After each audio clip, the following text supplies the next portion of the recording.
All right, everyone, welcome to another 90-day fiance before the 90 days. Now, 90-Day Fiance, for those of you who know, and for those of you who don't, is a reality show that follows couples. One person's from the US, the other from another country. We watch them navigate regular relationship issues, long distances, cultural barriers, language boundaries, all these things, plus the fact they are trying to get married, the whole legal system when marrying in another country, the visa process, all of that. And it's usually a 90-day process for the K1 visa. So that's why they call it 90-Day Fiance. And this spinoff is before the 90 days. All right, this episode is the one before the last one until they get into the tell-all, guys. So with Magda and Joey, they go on this beautiful mountain trip. They're trying not to hash out all their issues. They have issues when it comes to sleeping together, getting married too soon. All of these things are kind of red flags on both ends. They both have their issues that are red flaggy. As they go up to this mountain trip, Joey's making all of these jokes, bedroom jokes, I'll say. And Magda kind of turns one of those jokes back on him, and back being the operative word. But they're having fun. They're getting along. I think that he talks to one of his friends on FaceTime or whatnot.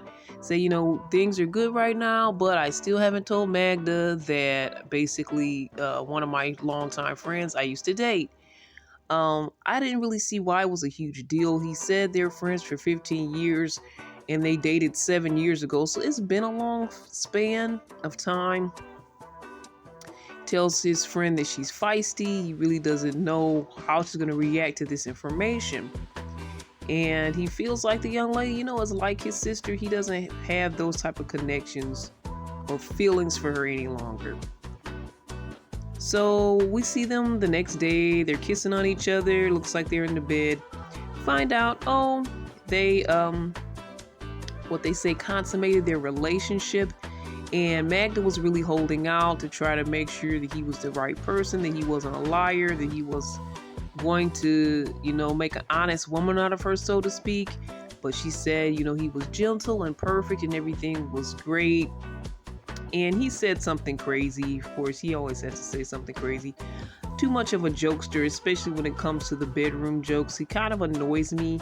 And I even see him annoying Magda with some of his jokes. It's like, really? But she deals with him. So, she changed his mind. She changed her mind for him because she thought that this was going to be a good, long-lasting relationship, and that he was going to respect her and love her forever. So she trusts him in this moment in time. So they go explore on this trip to the mountains. Something about some donuts. I know he put something in his mouth. It was some type of food, and he was really happy about it. I'd like to know what that was. I don't think they got in depth with that. Donuts and the truth are next up on their trip, because now he's going to tell her the truth about being friends with his ex. Again, he explains a long time ago, nothing else has happened. She's mad. She's like, I don't trust you. You wait till after, we spend the night together and all this. And then you tell me when I asked you initially, you said no. So it's about the lies. Really, it's not about the fact that you are friends with this person, but that you lied this whole time. You even put her on FaceTime with me as one of your friends, and you could have told me all this time back. She said, he has to choose her or the friend. And I can see kind of where she's coming from. And she said that'll prove whether it's true that you guys don't have anything other than friendship, is if you choose me, you can't talk to her anymore. I did all these things for you. I quit my job, and like, she quit her job. I'm not sure why she quit her job. So I'd like to revisit that scenario. I don't think she would have to quit her job unless she knew for sure she was going to marry this guy and move out of the country Then you can quit maybe the week of or something, but I wouldn't like quit before you know for sure. And maybe she quit because she knew he was coming on the trip and she wanted to spend her days with him. But she could have just took some time off in that case, depending on the type of job she has. So they're back in the car. She's really mad. She's like, I'll take your eyes out and her eyes out and eat them. And I'm like, what? You mess with the wrong one sometime. I think sometimes these guys are playing these little games, and even though I don't feel like he's wrong for lying. He didn't really do anything with that friend in this scenario. I don't feel that he's wrong, but he's wrong for not being honest. But she's taking it to the next degree, and she might sick her dog on him. I mean, foolishly, dude, you should have waited till you were about to get on the airplane. Like, especially with that dog, I could not tell anyone anything that they would not like if they had a dog like that. Okay, so hopefully he has his eyes at the end of this trip. And I don't know if there's much else to say, but honestly, to me, I feel like she's putting on a show. I feel like she's going to forgive him. I'm sorry. She's forgiven him before. If he's going to keep coming back, she's going to keep forgiving him. I hope she learns a lesson. Not to say that this can't work. I mean, they can still have a good relationship and this can work out. And if this is one of his exes and marks against him, I think he has another one from sleeping with someone while they were dating online, but he said he didn't know they were exclusive. So I don't give him a full pass on that one, but he has a couple of marks against him. So if he stops here with the marks and does well from here on and actually proposes and everything that she's wanted, then maybe they got a shot. If not, I'm gonna just see him as a flake, see him as he was probably gaming her all along. He may care about her, but he's just not serious and not ready to commit. That is also a possibility. All right, let's go to Faith and Lauren. Ooh, sad ending for these two, but it was a long time coming because Lauren really showed himself with red flags galore in the beginning of this whole thing. Faith expressed that things were going well, but after they saw the lawyer, and Lauren found out that he wouldn't be able to be a citizen in the Philippines because they are a same-sex couple, and the Philippines will still not honor their marriage if they married in Thailand. They probably would have to either move to Thailand, but actually I think the attorney said Thailand doesn't accept it either. It's Taiwan that accepts it. So if you have to stay in that area, and if you do it in Taiwan, America accepts it, but Philippines nor Thailand accepts it. So after that, he was acting a little shifty. They went to a nice hotel, and at this point they're engaged. So I think Faith thought they were going to consummate their relationship at this beautiful hotel. He started acting weird because he's like, there's nothing really back there for me in the U.S. and I put all my plans in living in the Philippines. I'm going to have to figure out who I'm going to live with in the U.S. since I have to go back. He's like pushing the bottle can into his head and smashing it into his head, fidgeting with a butter knife. And this just makes Faith go off, like, is kind of freaked out by his actions and reactions because being a transgender person, I don't know if Faith actually has been assaulted because of that, but I know in that community that has happened multiple times, and it's something that they're aware of and something that maybe some may fear, and that's how Faith feels at this time. He says, well, I'm going to go back, so I'm going to try to at least apologize and close things out between me and Faith since I'm going back to the U.S. He says he was nice to her every single day, no matter what was going on. But, maybe you were nice to her, but you were actually the problem. You were the one that came up there with gonorrhea. You were the one, to me, I feel, was doing just strange and awkward things and things that really didn't show that you cared about this person. that you're supposed to be caring about. You know, he was really the problem, but he said he was the nice one. Anyway, Faith's like, I don't deserve this. You know, after adding all of this up, I'm wondering if he was just using me to move to the Philippines. I wasted my time. You know, Faith had a really hard cry, and I totally get it. Just feeling unloved and like they'll never find anyone to love. And just the struggle of being a transgender person that is looking for a specific type of relationship. So I really feel for Faith at this time, and I felt like Faith in different ways. I'm not in the LGBTQ community, but I felt just because I've had so many failed relationships, and I haven't had a lot of hopeful relationships that were lasting. I've had those hard cries like Faith has had, and I get it in a different way, maybe not through the same lens, but and I'm sure there's other women and men who just haven't had good relationships. They just have felt like they'll never find love, and I feel that that's really where Faith is at, especially after this whole incident. But to me, Lauren is like a one-off person. Like most of the time, you may deal with creeps and weirdos on some level, but this person is just, to me, from another planet, and I don't think that you should feel bad about something not working with someone like this, because this person is just not a regular person. I'm sorry.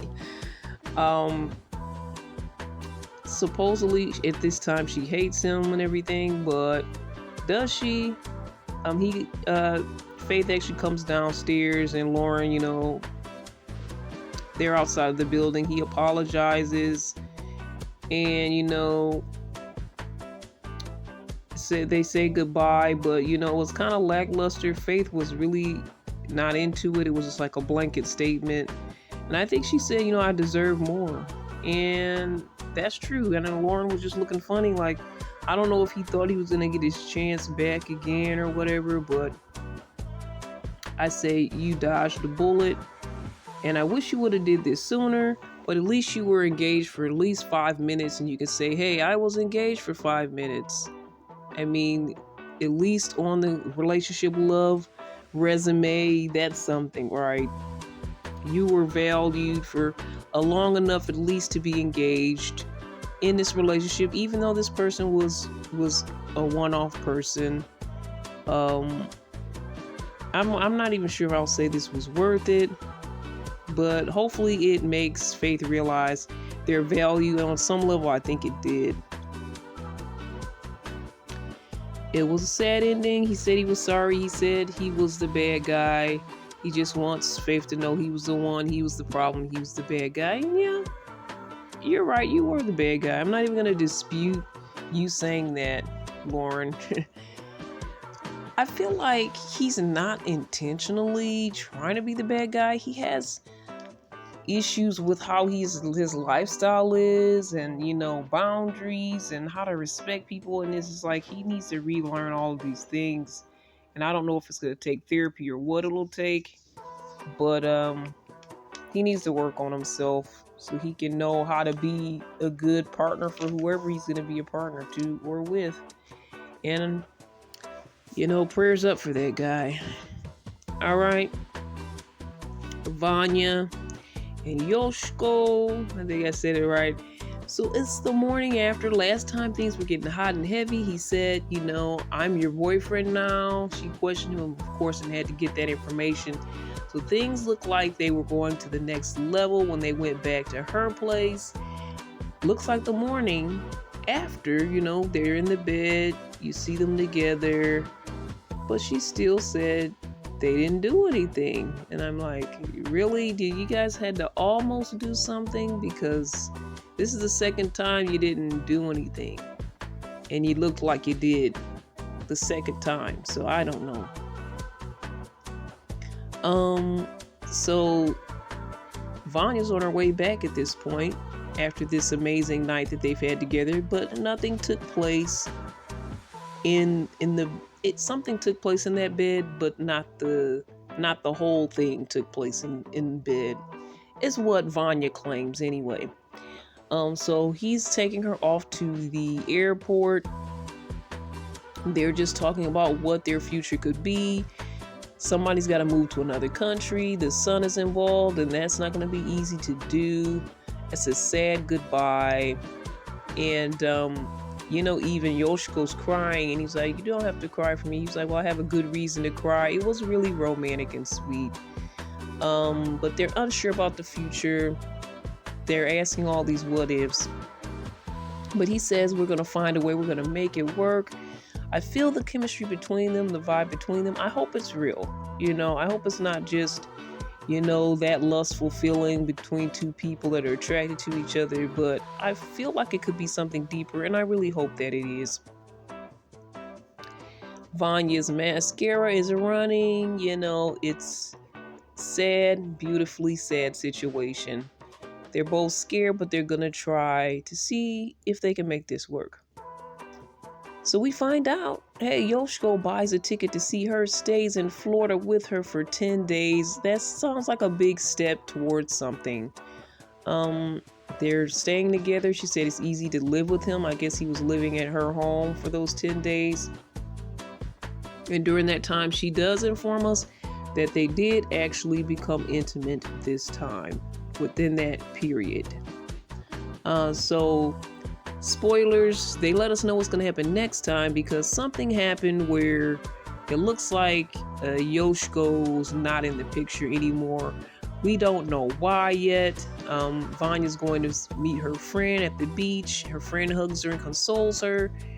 And we kind of find out that things didn't work out between the two. And I feel bad, because it looks like there was a big effort made. There was such strong chemistry. It didn't seem just surface level.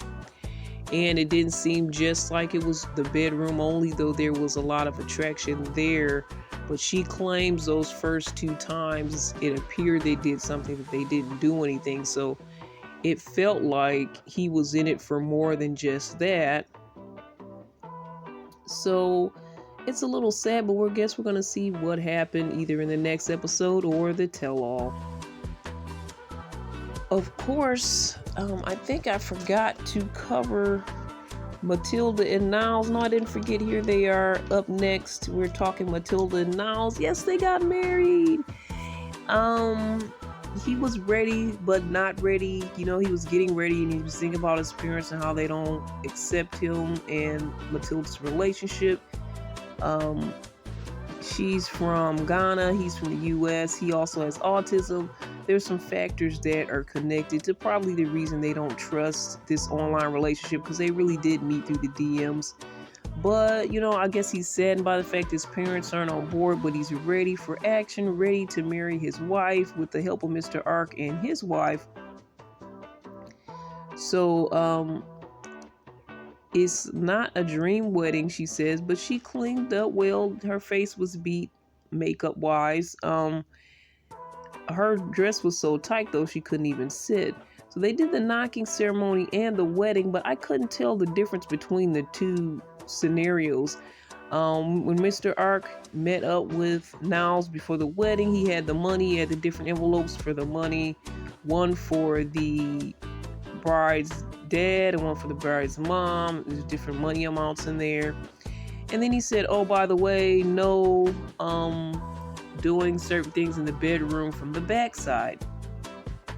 But he used the words specifically. I'm not going to say it because it can be a censored thing, but he said, straight up, don't do this certain thing in the bedroom from the backside or in the backside. And I hope I'm not saying too much to the point that I'm getting this censored too. But so Niles I was very surprised. And Niles, basically straight up said what I was thinking. Is this the best timing, Mr. Ark, for you to say this right before he's getting married? This is a sentimental moment.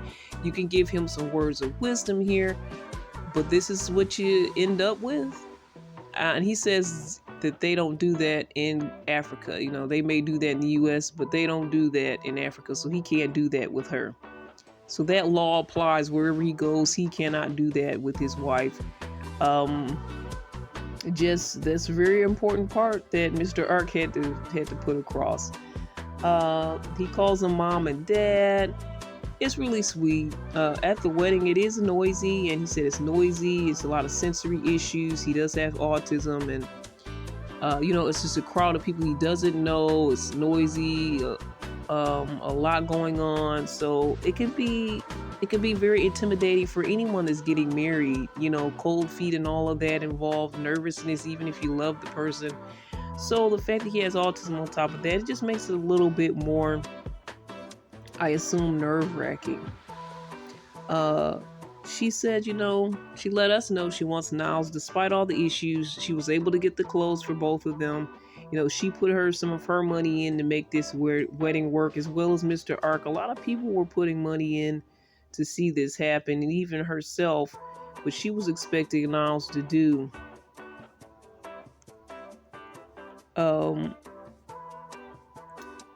Everybody was cheering. It was a nice small situation. Even though it was a nice crowd of people there, it wasn't really lavish or anything like that. I think somebody said, "I'll always love you." I have this written in my notes. And her name is Mrs. Valentine now. She did have like this really tight corset thing on where she could barely sit down. But what did he say? He said he pointed to her, and they said, "Well, is she the one?" He was like, "Yes, she's the one." And he pointed at her, and it was so cute. And it was a moment, and everybody cheered. I like that part as well. So they are man and wife. And he said, family is what you make it. I got my wife, my video games, my laptop. And she said, yeah, you have your squishies, which I think that may be something that people with autism use to help them relax. I think it may be called a stim, something that allows them to stim. And correct me if I'm wrong, for those that have autism, all love and respect to my friends with autism. I have a relative with autism as well. And I may have more than one person in my life with autism, because there's different people on the spectrum, act differently, feel differently, and people may not always address or say, I have autism. But a lot of people have autism in this day and age, and maybe they've had it in the past, but now we actually know what to call these things that people have that I think they call as neurodivergence. So correct me again if I'm wrong. Email me at cbiztv@yahoo.com, cbiztv@yahoo.com. Would love to hear your thoughts, comments, and school me. I'm not against it. So it's honeymoon time, and Niles is not even letting the camera crew in the room. He's like, all right, goodbye. He's closing the door on the camera crew. You're not even getting into this room. They have to take care of their marriage duties, husband-wifely duties. So right now, that's a happy ending for these two. Now let's go with Vea and Sonny. He's really going through it because he doesn't know how to handle his own lies, basically the fact that he wasn't honest with her up front.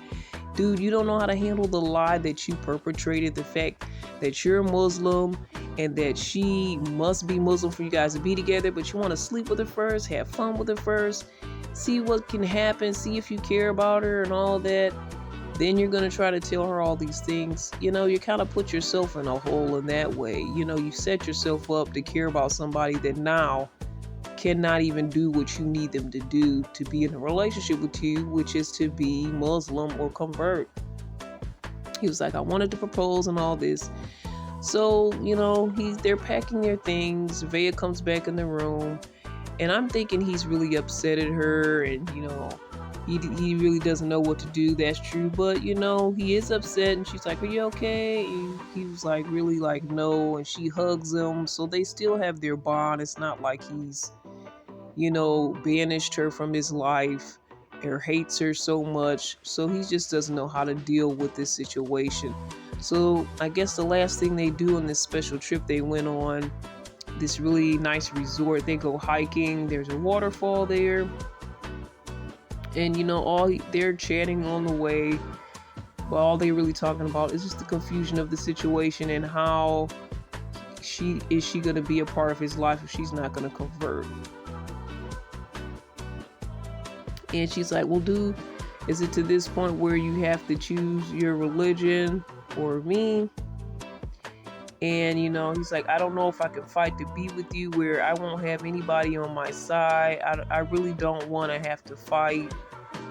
And I'm alone here with you. But all of my relatives, family, friends have disowned me. They separate themselves from me because I'm trying to be with someone that doesn't want to convert.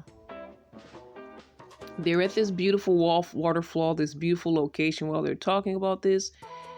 So, the way he's talking at first is like, he's almost sounds like he's going to break up with her because he doesn't know how to handle this and how to go back to his life and still have her in his life.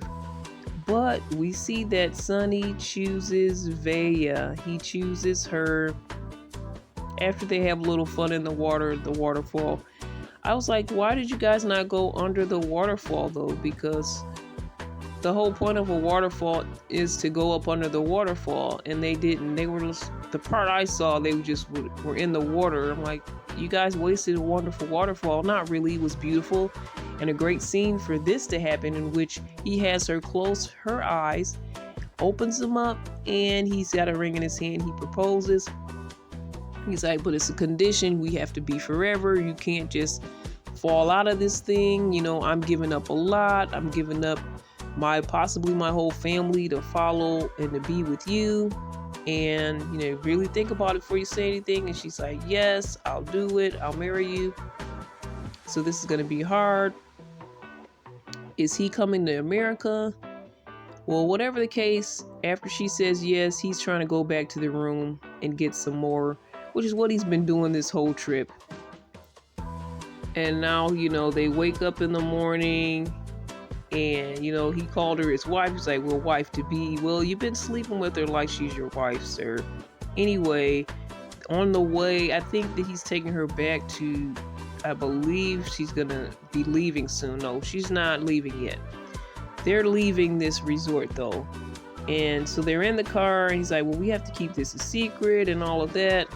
Because right now, I don't know how my dad's gonna handle it. She's like, well, I think you need to tell your dad. Well, let's tell your dad before I leave. He was like, before you leave? Like, that's too soon. Like, dude, Sonny, you're sleeping with this girl. You're proposing to her. At this point, I guess you're gonna have to man up and to do what you need to do as a possible husband to be. He says he feels like a family man now. He's happy. Dude, you haven't had the kids yet, but okay. You're working on it a lot.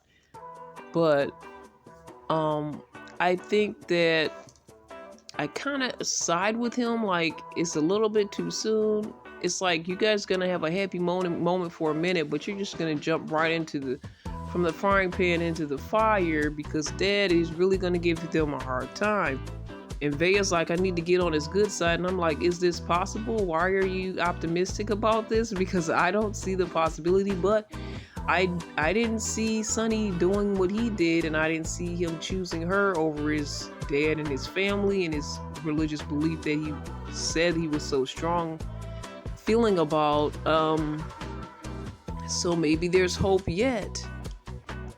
The only issue I'm thinking about for Sonny is this: if he's dependent on his father or any other people in his community, that he could lose his livelihood. Like if he didn't have anywhere to live, if he lost his job, or because it's all connected to his family, if they disown him, which he said they could disown him, would he be able to live? And then I was like, well, I think that Vaya said she has his back whatever happens, but I was like, well, maybe he can move to the US and she's gonna basically be covering everything until he can get a job. But if that's what she wants to do, that's her choice. If she really wants to keep her man and have this scenario, but that's gonna be a ways away because first he has to get the K1 visa and all that process started. And, so that's gonna not be an immediate thing. So in the meantime, he may have to be disowned. He may not have a livelihood anymore. He may not have anywhere to go. So right now he's taking her on these amazing trips. I'm like, what type of job do you have, Sonny? Is he gonna lose all of that uh, by doing this and by revealing this secret? Because sometimes I do think timing is important. But Vea says do it sooner than later because he's going to be even more upset to find out that you did this and it's been such a long time that you waited so long to tell him the truth. But she's right because it makes me think about one of the other couples in the 90 Day franchise who were married for 2 years and didn't tell their family. So the family was really upset, especially the kids that were involved because these people were previously in other relationships. So I feel like Vea had a good point there. This is a scary thing. And if it messes with his money and his livelihood, it really is even more scary because I'm like, I might be able to be disowned. I might be able to take that. Emotionally, it will be very difficult, but at least I can survive. But if his survival is based on his family and he works with them and lives with them and all these things, then I don't know what's the best way to move forward. But I hope they figured it out because I have no idea. But this is going to be something interesting to watch for, I think it's one more episode left. Is it one episode left before the last episode? Something like that. We're getting pretty close to the tell-off. So, thoughts, comments, questions, what did you think about this episode? You guys can always connect with me as we talk about faith, love, and trends right here on CBiz Media. This is Irene. Again, you can email me at cbiztv@yahoo.com. That's cbiztv@yahoo.com. I'll talk to you again next time. All the best. God bless.